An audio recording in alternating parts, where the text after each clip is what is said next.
2 minutes pour comprendre aujourd'hui qu'est-ce que l'IMC, comment on le calcule et surtout à quoi ça sert de le calculer. Eh bien, c'est les questions que je vais poser tout de suite au docteur Laurent Chauveau, médecin à Nevers. Bonjour Laurent Chauveau. Bonjour. Alors, l'IMC, c'est l'indice de masse corporelle. C'est un indice qui se calcule en prenant le poids en kilos et la taille au carré. Donc, vous faites un calcul, l'indice de masse corporelle est le rapport du poids sur la taille au carré. Il est aux environs de 25. Alors, on peut être plus, on peut être moins.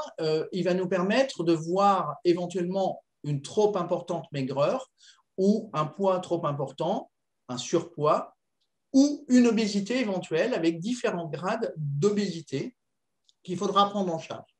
Alors, en dessous de 17,5 d'indice de masse corporelle, on a toujours peur d'une dénutrition, d'une anorexie éventuellement, parce qu'il y a une maigreur qui est trop importante et on risque des fragilités.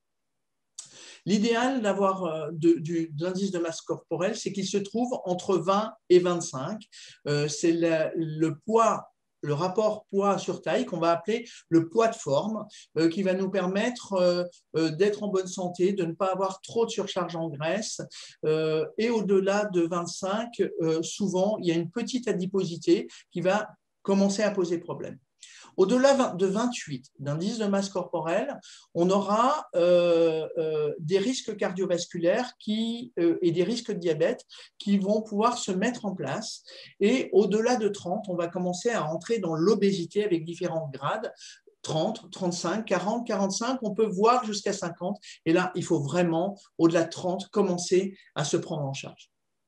Voilà, vous l'aurez compris, l'indice de masse corporelle est un chiffre à surveiller de près si vous ne voulez pas vous retrouver dans des zones qui posent problème.